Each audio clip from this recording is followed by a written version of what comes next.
Dear students, आज का जो हमारा टॉपिक है, जो आज की वीडियो में आज की क्लास में हम पढ़ने वाले हैं, वो है profit and loss appropriation account. This is the very first practical topic of our chapter fundamentals of partnership. The very first thing is what is profit and loss appropriation account and why it is prepared. Look students, आपने 11th class में final accounts बनाए थे। Final accounts के अंदर आपने क्या करा था, आपने बेसिकली नेट प्रॉफिट कैलकुलेट करा था प्रॉफिट एंड लॉस अकाउंट में। अब जो आपने 11th क्लास में फाइनल अकाउंट्स बनाए थे, उसमें वो थे final accounts of sole proprietor. हम क्या पढ़ रहे हैं, पार्टनरशिप। तो सोल प्रोप्राइटर में क्या होता था, वो सारा का सारा प्रॉफिट वो अकेले उसी प्रोप्राइटर का होता था। तो जो भी प्रॉफिट हुआ वो उस प्रोप्राइटर को मिल जाता था, बात ख़त्म हो जाती थी। बट अभी पार्टनरशिप में क्या होता है, वो जो आप फाइनल अकाउंट्स बनाते हैं और उसमें जो आपका नेट प्रॉफिट निकल कर आता है, उस नेट प्रॉफिट पे सभी पार्टनर्स का राइट है। तो वो प्रॉफिट किसी एक इंडिविजुअल का नहीं है, सभी पार्टनर्स का है। तो उस नेट प्रॉफिट को सभी पार्टनर्स में डिस्ट्रीब्यूट करना पड़ता है हमें। और किस तरीके से डिस्ट्रीब्यूट करना पड़ता है, जिस तरीके से हमारा पार्टनरशिप डीड डिफाइन कर रहा है। और अगर पार्टनरशिप डीड साइलेंट है, तो जैसे हमारे पार्टनरशिप एक्ट 1932 के प्रोविजंस कहते हैं, जैसे कि हम ऑलरेडी पढ़ चुके हैं कि अगर पार्टनरशिप डीड साइलेंट है कि वो प्रॉफिट्स किस रेशो में बांटेंगे, तो वो इक्वली बांटेंगे। पार्टनरशिप डीड साइलेंट है कि इंटरेस्ट ऑन कैपिटल कितना परसेंट देंगे, तो हम इंटरेस्ट ऑन कैपिटल अलाउ नहीं करेंगे। पार्टनरशिप डीड साइलेंट है कि हम इंटरेस्ट ऑन ड्राइंग्स कितने परसेंट चार्ज करें पार्टनर्स से, तो हम चार्ज नहीं करेंगे। सैलरी कितना दें, कमीशन कितना दें, हम नहीं देंगे, नहीं बोल रखा अगर पार्टनरशिप डीड के अंदर तो। और अगर किसी पार्टनर ने फर्म को लोन दिया है, तो उस लोन पर हम कितने परसेंट इंटरेस्ट देंगे, 6% पर एनम। तो ये बेसिकली आप ऑलरेडी पढ़ चुके हो। अब जो नेट प्रॉफिट आपने प्रॉफिट एंड लॉस अकाउंट में कैलकुलेट करा, उस नेट प्रॉफिट को पार्टनर्स में डिस्ट्रीब्यूट करने के लिए हम बनाते हैं profit and loss appropriation account.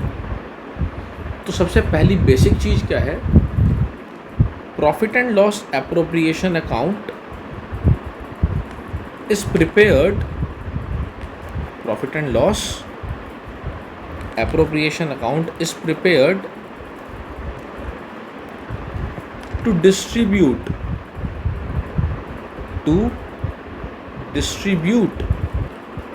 the net profits,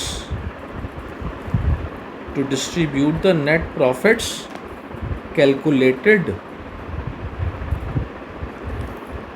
in profit and loss account,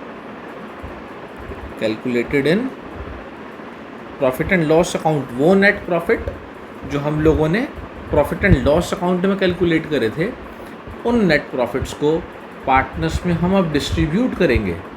उसको डिस्ट्रीब्यूट करने के लिए हम बनाते हैं profit and loss appropriation account. और किस तरीके से डिस्ट्रीब्यूट करेंगे, जैसे कि मैंने आपको ऑलरेडी बता दिया कि जिस तरीके से पार्टनरशिप डीड कह रही है उस तरीके से। और अगर पार्टनरशिप डीड साइलेंट है, तो जैसे हमारे पार्टनरशिप एक्ट 1932 के प्रोविजंस कहेंगे उस तरीके से।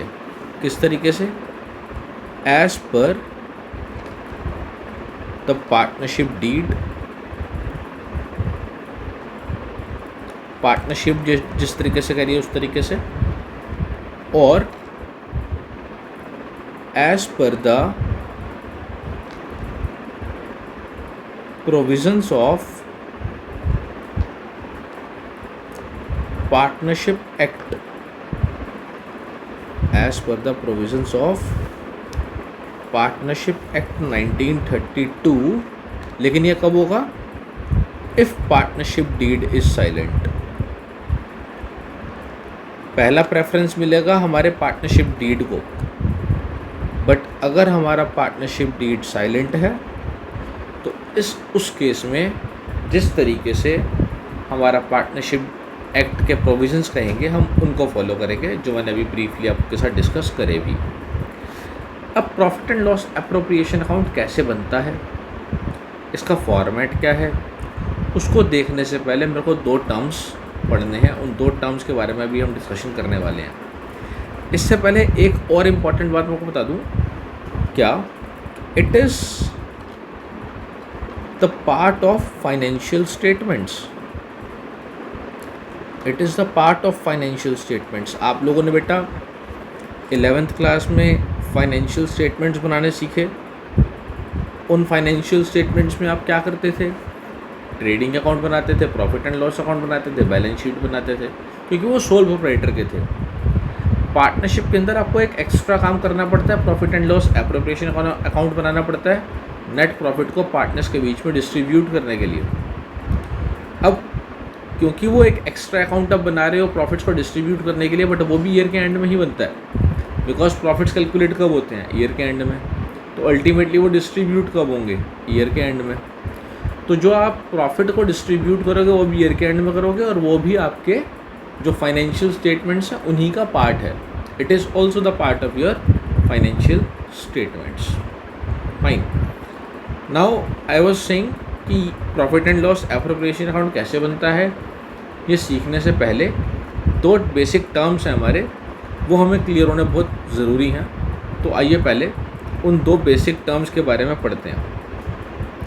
वो हमारे 2 बेसिक टर्म्स क्या हैं, 2 बेसिक टर्म्स। वैसे आप लोगों ने ये टर्म्स 11th क्लास में सुने हैं, 2 जगह सुने हैं। मैं आपको बताता हूँ अभी आपने कहाँ कहाँ सुने हैं। बट वो 2 टर्म्स क्या हैं बेसिकली हमारे, first is charge against profits,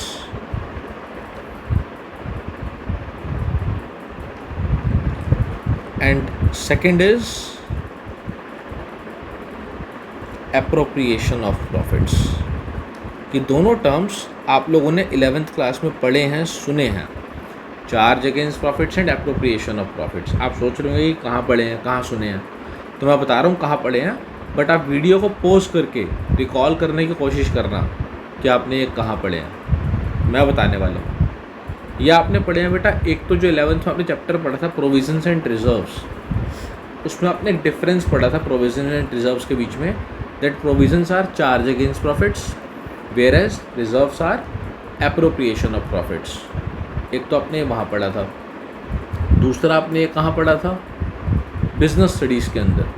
business studies में आपने एक डिफरेंस पढ़ा होगा 11th क्लास में, शेयर्स एंड डिवेंचर्स के बीच में। तो उसमें आपने पढ़ा था कि शेयर्स पर जो हम रिटर्न देते हैं दैट इज़ कॉल्ड डिविडेंड। जो कंपनी शेयर्स पर रिटर्न देती है उसे हम डिविडेंड कहते हैं, और डिवेंचर्स पे जो इंटरेस्ट जो रिटर्न कंपनी देती है उसे हम इंटरेस्ट कहते हैं। तो जो बेसिकली डिविडेंड ऑन शेयर्स है, डिविडेंड ऑन शेयर्स, वो क्या होता है हमारा, वो होता है एप्रोप्रिएशन ऑफ प्रॉफिट्स। और जो डिवेंचर्स पे इंटरेस्ट है वो होता है चार्ज अगेंस्ट प्रॉफिट्स। तो ये बेसिकली वहाँ पर भी आपने पढ़ा था, 2 जगह आपने 11th में ये टर्म्स पढ़े हुए हैं। बट आई थिंक अगर आपको इनके मीनिंग्स पता हैं तो बहुत अच्छी बात है, और नहीं पता तो मैं बताने जा रहा हूँ, आप ध्यान से सुन लीजिए। देखो बेटा, चार्ज अगेंस्ट प्रॉफिट्स के अंदर वो आइटम्स आते हैं which have to be paid even in the case of loss. अगर हमारी फर्म को लॉसेज हो रहे हैं तो ऐसे कुछ एक एक्सपेंसेस होते हैं जो आपको पे करने पड़ेंगे, चाहे आपको लॉस क्यों ना हो रहा हो। तो those expenses which have to be paid even in the case of loss are called charge against profits. Whereas जो ऐसे एक्सपेंसेस हैं जो सिर्फ कब पे होंगे, जब प्रॉफिट होगा। प्रॉफिट होगा तो पे करेंगे, प्रॉफिट नहीं हुआ तो पे नहीं करेंगे। तो they are called appropriation of profits. Fine, तो पहले ये एक सिंपल सा पॉइंट लिख लेते हैं जो मैंने अभी आपको बोला, और फिर इसके बारे में थोड़ा सा डिस्कशन भी करते हैं। तो अगर मैं इनके डिफरेंस की बात करूं तो चार्ज अगेंस्ट प्रॉफिट में क्या आएगा, expenses which will be paid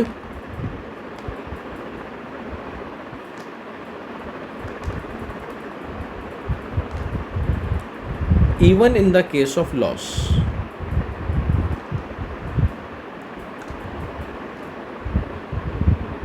वो होते हैं बेटा हमारे चार्ज अगेंस्ट प्रॉफिट। और एप्रोप्रिएशन क्या होते हैं?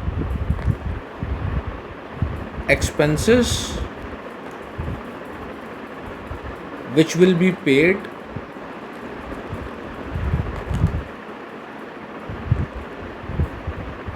ओनली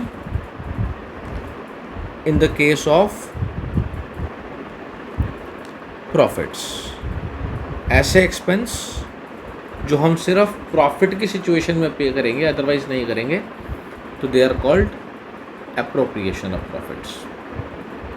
पहले मैं आपके घर से एग्जांपल लेता हूँ, एक आपकी फैमिली से एक एग्जांपल ले लेता हूँ। जैसे मान लो आपके घर पे किसी साल प्रॉफिट नहीं हुए, मतलब पापा के बिजनेस में लॉसेस हुए, या फिर जो भी आपके घर का अर्निंग मेंबर उनको लॉसेस हुए, और अब घर पे थोड़ा सा आपको सेविंग्स, जो आपकी पहले की सेविंग्स है उससे आपको घर चलाना पड़ रहा है। तो अगर आपको लॉसेस हो रहे हैं और आप पहले की सेविंग्स को यूज़ कर रहे हो, तो उस टाइम पर, उस ड्यूरेशन में, उस डिफ़िकल्ट आवर में आपके घर का जो इलेक्ट्रिसिटी बिल आएगा, वो इलेक्ट्रिसिटी बिल आप पे करोगे नहीं करोगे? डेफिनेटली करोगे, वो तो करना पड़ेगा। गवर्नमेंट को इस बात से कोई मतलब नहीं है कि आपको बिज़नेस में प्रॉफिट हुए हैं या लॉस हुए हैं, गवर्नमेंट को तो इलेक्ट्रिसिटी बिल आपको पे करना पड़ेगा। सिमिलरली वाटर बिल है, वो आपको पे करना पड़ेगा। आपके घर पे मेड आती है, उस मेड को सैलरी देनी है, वो सैलरी आपको देनी पड़ेगी। मान लो बाई चांस आपका इंश्योरेंस ड्यू हो रहा है कार का, वो आपको रिन्यू कराना पड़ेगा। ये लगवाता है, सोचो कि सर नहीं हम तो नहीं कराएंगे, ऐसा नहीं होता है, बिकॉज इंश्योरेंस कराना is mandatory from the government side. Mediclaim कराना इज़ नॉट मैंडेटरी, वो आपकी मर्जी है, कराओ मत करो, बट गाड़ी का इंश्योरेंस इज़ मैंडेटरी। अगर आप नहीं करा रहे हो तो you are going against the law, ठीक है ना? तो we are talking within the law, तो इंश्योरेंस कराना पड़ेगा। तो ऐसे एक्सपेंसेस जो आपको पे करने ही पड़ेंगे, even in the case of loss, are called charge against profits. अब एप्रोप्रिएशन का अगर मैं आपके घर से एग्जांपल लूँ, मान लो आपने ना घर पे एक ऐसा रूल बना रखा है कि यार हम ना हर महीने का जो हमारा फर्स्ट संडे होगा, फर्स्ट संडे को हम पूरा फैमिली बाहर जाएंगे, डिनर बाहर करेंगे, एन्जॉयमेंट करके आएंगे पहले संडे। तो जिस मंथ में ये सिचुएशन आ गई है कि लॉसेस वगैरह हो रहे हैं, आप सेविंग्स को यूज़ करके अपना घर चला रहे हैं, तो आप इस चीज़ को स्किप कर सकते हो। भाई बाहर जाओगे, डिनर करोगे, रेस्टोरेंट डाइनिंग, बाहर डाइनिंग करोगे, तो डेफिनेटली कुछ एक्सपेंस तो होगा ना, तो you can save that expense, आप उससे बच जाओगे। तो आप उस चीज़ को नहीं करोगे, तो वो एक एप्रोप्रिएशन है, जिसे करना मैंडेटरी नहीं है। अगर लॉस हो रहे हैं तो, प्रॉफिट होंगे तो करेंगे, वरना नहीं करेंगे। अब इसको हम बात करते हैं, हमारा जो चैप्टर है फंडामेंटल्स, उसके पॉइंट ऑफ व्यू से, उसके रिगार्ड में। देखो जो हमारा पार्टनर्स को हम इंटरेस्ट ऑन कैपिटल देते हैं, इंटरेस्ट ऑन कैपिटल कैपिटल पे कैलकुलेट होता है। कैसे कैलकुलेट होता है वो आप इस चैप्टर में भी आगे पढ़ेंगे कि इंटरेस्ट ऑन कैपिटल कैसे कैलकुलेट होता है। बट जो इंटरेस्ट ऑन कैपिटल हम देंगे वो सिर्फ तब देंगे जब प्रॉफिट होगा, क्योंकि पार्टनर हमारे घर के लोग हैं। अब घर का इंसान ही तो कोऑपरेट करेगा दुख के टाइम पर, जब ऐसी सिचुएशन आ जाएगी, तो उस टाइम पर हम वो इंटरेस्ट ऑन कैपिटल पे नहीं करेंगे। अगर लॉस हो रहा है, प्रॉफिट हो रहा है तो ज़रूर देंगे। तो इसका मतलब क्या हुआ, इंटरेस्ट ऑन कैपिटल चार्ज है या एप्रोप्रिएशन? एप्रोप्रिएशन, सही कहा आपने, बिकॉज एप्रोप्रिएशन में वो चीज़ आती हैं जो कब पे होंगी, जब प्रॉफिट होगा, अदरवाइज पे नहीं होंगी। ऐसे ही किसी पार्टनर को आपने सैलरी देना है, कमीशन देना है, वो आप तभी दोगे जब प्रॉफिट होगा। प्रॉफिट नहीं होगा तो आप नहीं दोगे, सिंपल सी बात है, क्योंकि घर वाले ही, घर के बंदे ही, पार्टनर्स घर के बंदे हैं, वही उस टाइम पे साथ देंगे। बट अगर मैं बात करूं इंटरेस्ट ऑन पार्टनर्स लोन की, कि पार्टनर ने लोन दे रखा है, उस पर हमें इंटरेस्ट देना है, तो वो लोन पर जो इंटरेस्ट है वो एप्रोप्रिएशन है या चार्ज? वो चार्ज है। अब आप कहोगे सर ये जो लोन दे रखा है ये भी तो पार्टनर का ही है। पार्टनर तो अभी अभी आपने कहा घर का बंदा है। बेटा अगर घर का बंदा तो है वो, लेकिन अगर इतना ज़्यादा उसको घर से प्यार होता ना, तो फिर वो लोन ना देता, फिर वो कैपिटल कंट्रीब्यूट करता। और कि कोई बात नहीं यार, मैं कैपिटल लेके आ रहा हूँ, और उसने लोन क्यों दिया, इसका एक रीज़न है। देखो, जब फर्म में पैसे का थोड़ा सा कमी हुआ तो पार्टनर्स ने डिसाइड करा होगा कि यार थोड़ा सा और कैपिटल कंट्रीब्यूशन करते हैं। अब मान लो एक पार्टनर है जो एक्स्ट्रा कैपिटल कंट्रीब्यूट कर सकता है, उसके घर पे पैसा है, he has money with him, but बाकी पार्टनर्स के पास नहीं है। अब जिसके पास है वो कह रहा है मैं तो नहीं लेके आ रहा कैपिटल। हमारा ऐसा तो कोई एग्रीमेंट नहीं हुआ था कि जब कल को पैसे कम पड़ेंगे तो अकेला मैं ही पैसे लेकर आऊँगा। तो हमने उसको कहा कि चल ठीक है भाई, तू कैपिटल मत लेके आ, अगर तू कैपिटल नहीं लाएगा तो हम बाहर से लोन लेंगे। तो इट्स बेटर कि हम बाहर से लोन ला ले, तू घर का बंदा है, तू ही दे दे, कैपिटल मत दे, तू लोन की फॉर्म में दे दे यार, तू उस पर इंटरेस्ट ले लियो। तो इंटरेस्ट ऑन पार्टनर्स लोन, अगर पार्टनर ने कैपिटल नहीं लोन दे दिया कि भाई मैं कैपिटल नहीं लगा रहा और मैं तो लोन दूंगा अगर चाहिए तो बताओ, तो उस केस में क्या होगा, वो इंटरेस्ट ऑन पार्टनर लोन एक चार्ज अगेंस्ट प्रॉफिट है, वो तो जो लोन का इंटरेस्ट है वो देना ही पड़ेगा, चाहे लॉस क्यों ना हो जाए। इसी तरीके से अगर मैं एक और एग्जांपल आपको दूं, फर्म कोई रेंट पे प्रॉपर्टी ढूंढ रही है और जिस जगह पे हमें रेंट पे प्रॉपर्टी चाहिए उस एरिया में एक पार्टनर की प्रॉपर्टी है। तो हमने उस पार्टनर से पूछा कि यार हम कहीं बाहर से रेंट पे प्रॉपर्टी लेंगे, वो पता नहीं कुछ टाइम में खाली ना करा ले, हम इतना इन्वेस्टमेंट करेंगे उस पर, अपना फर्नीचर वगैरह सारा सेटअप करेंगे और उसने बोल दिया खाली करो, तो फिर दिक्कत हो जाएगी। तो तेरी प्रॉपर्टी है तो तू ही रेंट पे दे दे, एटलीस्ट वो लॉन्ग टर्म के लिए तो रहेगी।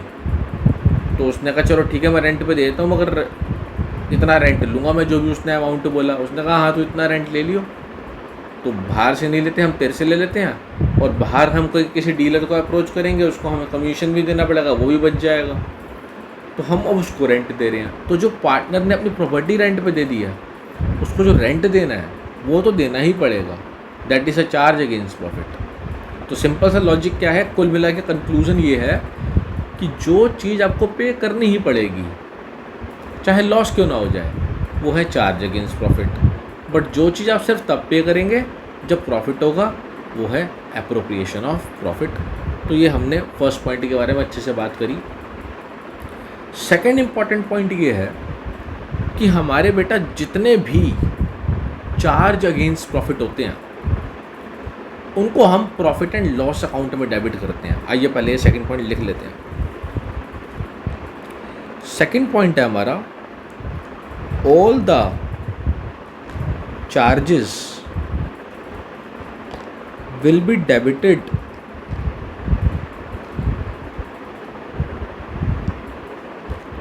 to profit and loss account.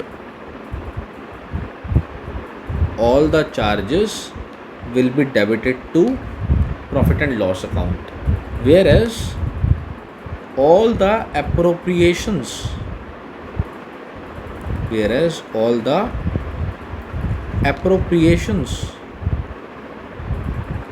will be debited to profit and loss appropriation account, जो हम सीख रहे हैं, जो हमारा आज का टॉपिक है। All the charges will be debited to profit and loss account, whereas all the appropriations will be debited to profit and loss appropriation account. Now see, आप लोगों ने 11th क्लास में trading and profit and loss account बनाया था, ठीक है। अब जब वो आपने trading and profit and loss account बनाया था, तो जैसे कि मैंने कहा सारे चार्जेस P&L में डेबिट होंगे। आपने एक डिफरेंस भी पढ़ा था 11th क्लास में, trading account is a part of profit and loss account. तो basically I am talking about trading and P&L both. तो जितने भी चार्जेस हैं वो ट्रेडिंग या P&L में डेबिट होते हैं। डायरेक्ट एक्सपेंस है तो ट्रेडिंग में, इनडायरेक्ट है तो प्रॉफिट एंड लॉस में। ये आपने 11th क्लास में पढ़ा हुआ है। तो आपने ये लगा लो कि ट्रेडिंग एंड P&L में आपने जितनी चीज़ें देखी थी लास्ट ईयर, वो सब चार्ज हैं। Wages, salary, carriage inward, carriage outward, repairs, depreciation, bad debts, insurance premium, electricity bill, water bill, telephone bill, cartage, ये सब आपके चार्ज अगेंस्ट प्रॉफिट हैं, ये पे करने ही पड़ेंगे। इसीलिए आप इनको प्रॉफिट एंड लॉस अकाउंट में डेबिट करते हैं। दूसरी तरफ interest on partners capital, salary to partner. अब आप कहोगे सैलरी तो सर P&L में आती थी, वो एम्प्लॉयज़ की सैलरी थी, जो एम्प्लॉयज़ को सैलरी देनी है वो चार्ज है, वो तो देनी पड़ेगी। बट यहाँ पर क्या हो रहा है, पार्टनर की सैलरी अप्रोप्रिएशन है, वो नहीं देनी पड़ेगी, वो तब देंगे जब प्रॉफिट होगा। ठीक है, तो पार्टनर की सैलरी, पार्टनर की commission, interest on partners capital, ये तब देंगे जब प्रॉफिट होगा, अदरवाइज नहीं देंगे। और ये प्रॉफिट एंड लॉस एप्रोप्रिएशन में डेबिट होंगे। ठीक है, तो आइए थर्ड पॉइंट में हम इसके कुछ एग्जाम्पल्स लिख लेते हैं, चार्ज के और एप्रोप्रिएशन के। चार्ज के तो अनलिमिटेड एग्जाम्पल्स हैं, जितनी चीज़ें आप ट्रेडिंग P&L में डेबिट करते थे, मैनेजर्स कमीशन वो भी एक चार्ज है, वो भी P&L में आप डेबिट करते थे। ठीक है ना, तो आइए थर्ड पॉइंट में लिखते हैं कुछ एग्जाम्पल्स, चार्ज के कुछ examples. For example, interest on partners loan,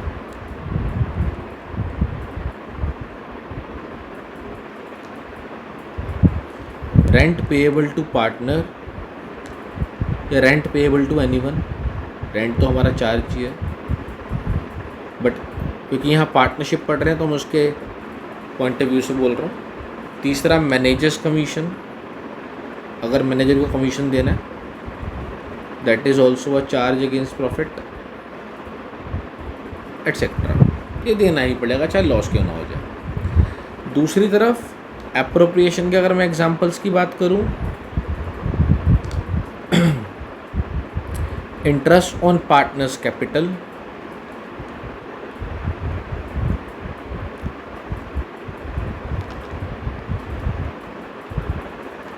salary to partner. मैं फिर से रिपीट कर दूं, ये सैलरी पार्टनर की है, वो जो आप प्रॉफिट एंड लॉस अकाउंट में सैलरी डेबिट करते थे वो एम्प्लॉय की सैलरी होती थी, एटसेट्रा। तो ये हमारे डिफरेंस हो गए चार्ज अगेंस्ट प्रॉफिट और एप्रोप्रिएशन ऑफ प्रॉफिट में। आई होप इसमें आपको कोई डाउट नहीं होगा। कोई डाउट हो तो आप मुझे कॉल कर सकते हैं, मेरा नंबर आपके पास आपको अवेलेबल करा दिया जाएगा डिस्क्रिप्शन बॉक्स में डाल के, या फिर कहीं ना कहीं मेरी वेबसाइट पे आपको मेरा नंबर मिल जाएगा। सारी डिटेल्स आपको क्लास के एंड में इसी वीडियो के अंदर दे दी जाएंगी कि आप किस तरीके से मुझे कांटेक्ट कर सकते हैं। और कोई डाउट नहीं है तो बहुत अच्छी बात है। ठीक है, अब आइए देखते हैं कि इसका फॉर्मेट कैसे है, फॉर्मेट ऑफ हमारा profit and loss appropriation account ये बनेगा कैसे। ऑलराइट, तो let's start with the format now. Our next topic is format of profit and loss appropriation account। तो बेटा अगर मैं इसके कंस्ट्रक्शन की बात करूं कि ये इसका फॉर्मेट कंस्ट्रक्ट कैसे होगा, तो बिल्कुल वैसे ही होगा जैसे 11th में प्रॉफिट एंड लॉस अकाउंट बनता था, पर्टिकुलर्स अमाउंट। तो फटाफट से हम इसका फॉर्मेट बना देते हैं।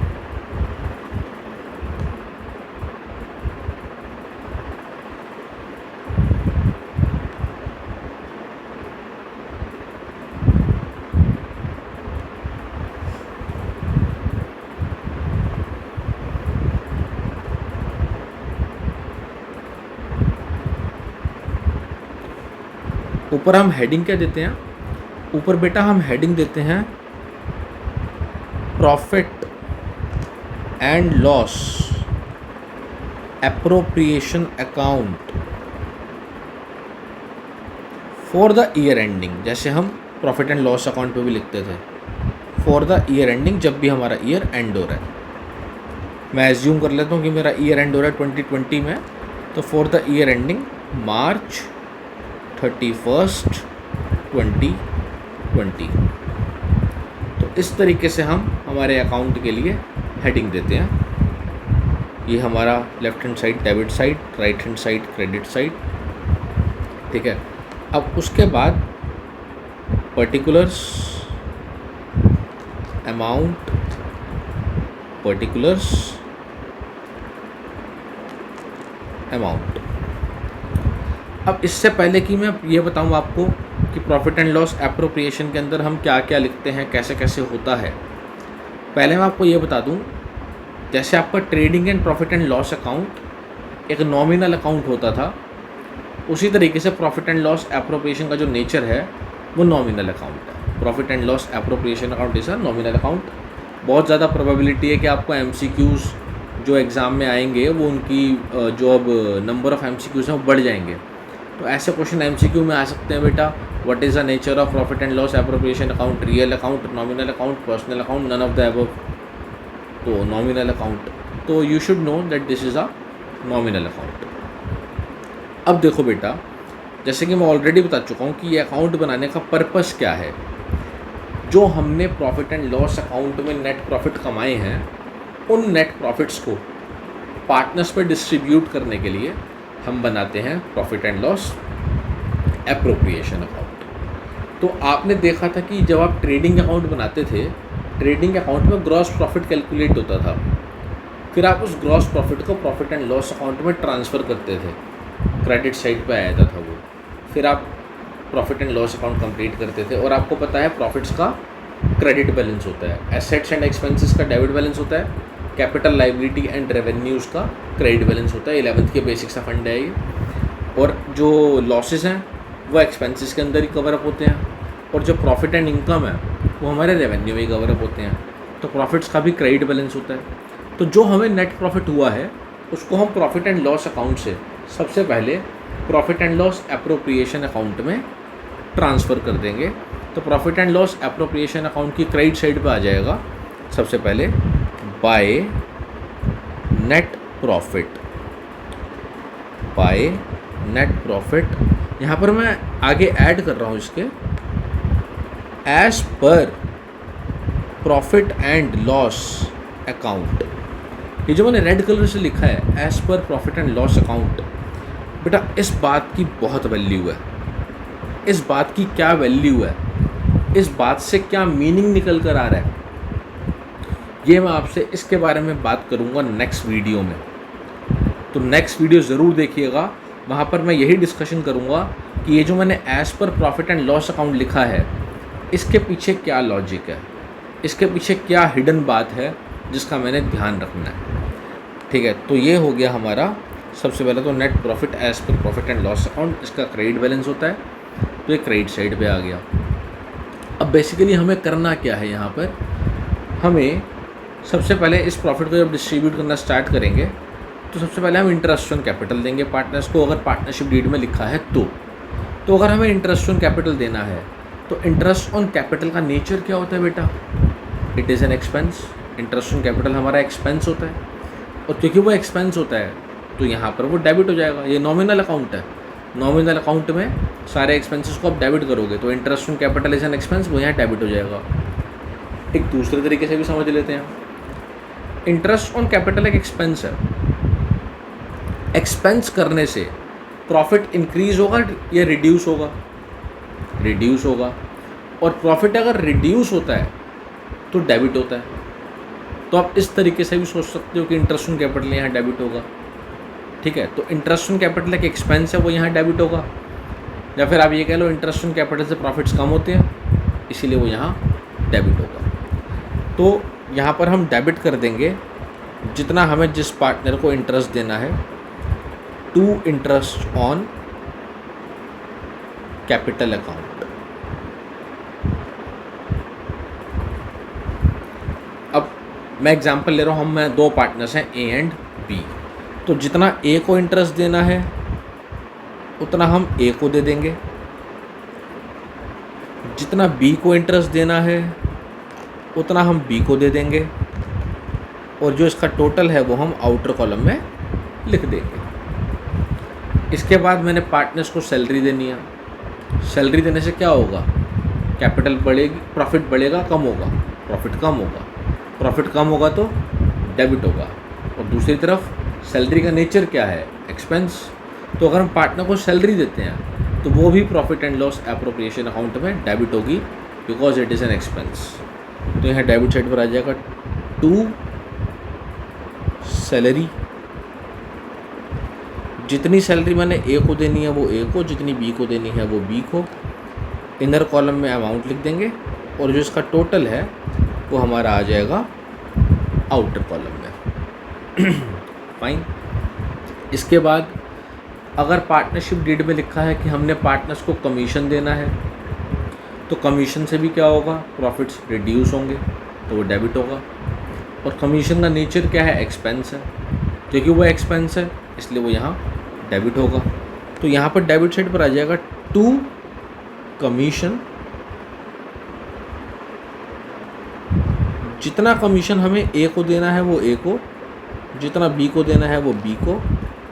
इनर कॉलम में लिखिएगा जितना कमीशन देना है, और जो इनका टोटल आ जाएगा वो हम लिख देंगे आउटर कॉलम में।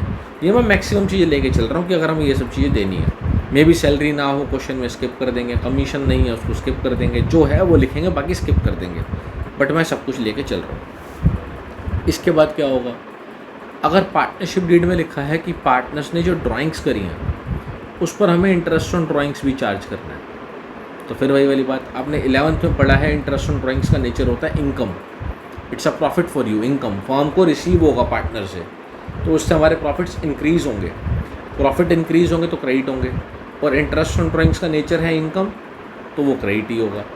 तो इंटरेस्ट ऑन ड्राइंग्स अगर हमने पार्टनर से चार्ज करना है तो वो यहाँ क्रेडिट साइड पर आ जाएगा bye interest on drawings, bye interest on drawings. जितना हमने ए से चार्ज करना है उतना हम ए से चार्ज कर लेंगे, जितना बी से करना है उतना बी से, और जो उसका टोटल है वो आ जाएगा आउटर कॉलम। फाइन। अब देखो, अब जो profit and loss appropriation account में बैलेंसिंग फिगर बचेगा, that is called divisible profit. उसको हम बोलते हैं बेटा डिविजिबल प्रॉफिट, विच मीन्स अगर मैं क्रेडिट साइड में हमारा नेट प्रॉफिट है, इस नेट प्रॉफिट को और इंटरेस्ट ऑन ड्राइंग्स को ऐड कर लूँ, और मैं इंटरेस्ट ऑन कैपिटल माइनस कर दूँ, सैलरी माइनस कर दूँ, कमीशन माइनस कर दूँ, तो जो यहाँ डिफरेंस बच जाएगा that is called divisible profit. तो मैं यहाँ पर लिख देता हूँ आप लोगों के लिए कि डिविजिबल प्रॉफिट आखिर होता क्या है। आप बहुत ये टर्म सुनोगे। डिविजिबल प्रॉफिट होता है बेटा, हमारा डिविजिबल प्रॉफिट होता है जो हमारा क्रेडिट साइड पे हमने लिखा था नेट प्रॉफिट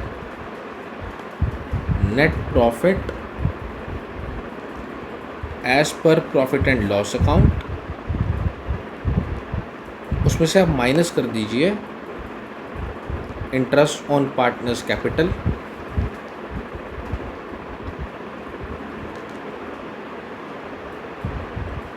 उसमें से आप माइनस कर दीजिए पार्टनर्स सैलरी, उसमें से आप माइनस कर दीजिए पार्टनर्स कमीशन,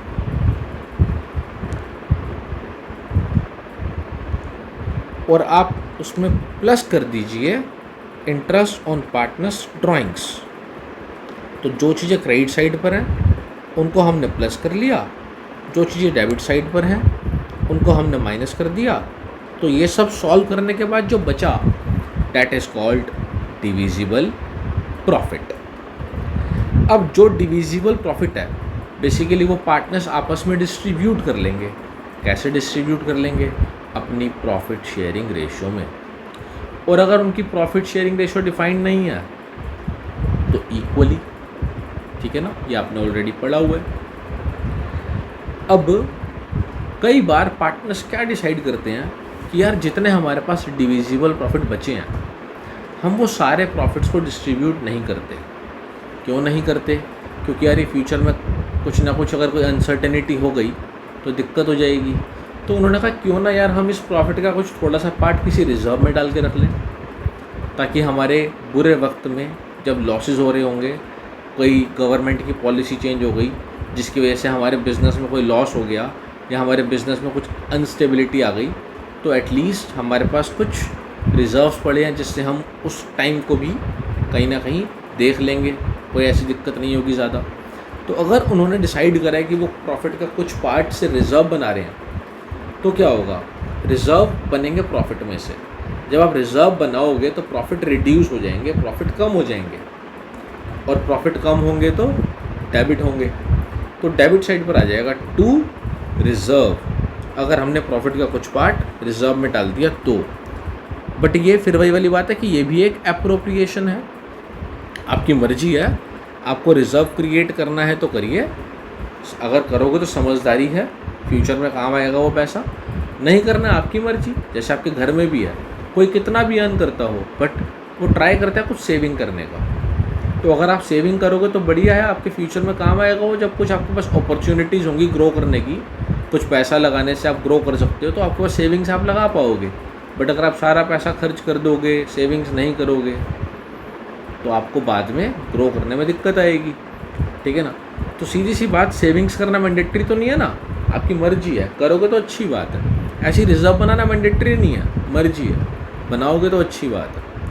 अब इसके बाद अब जो प्रॉफिट हमारा बच जाएगा, डिविजिबल प्रॉफिट में से हमने कुछ तो रिजर्व बना दिया, बाकी जो अब डिफरेंस बच जाएगा वो पार्टनर्स बेटा बांट लेंगे।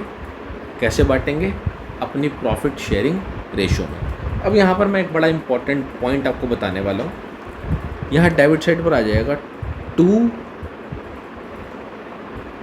प्रॉफिट्स ट्रांसफर टू, हमारे दो पार्टनर हैं ए एंड बी, वो दोनों बांट लेंगे। अब देखो यहाँ पर हम लिखेंगे एस कैपिटल अकाउंट एंड बीस कैपिटल अकाउंट।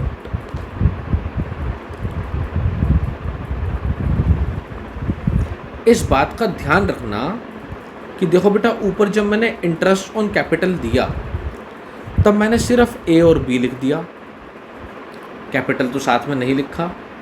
सैलरी दिया तब भी ए और बी लिख दिया, कमीशन दिया तब भी ए और बी लिख दिया। वहाँ तो मैंने साथ में एस कैपिटल बीस कैपिटल नहीं लिखा।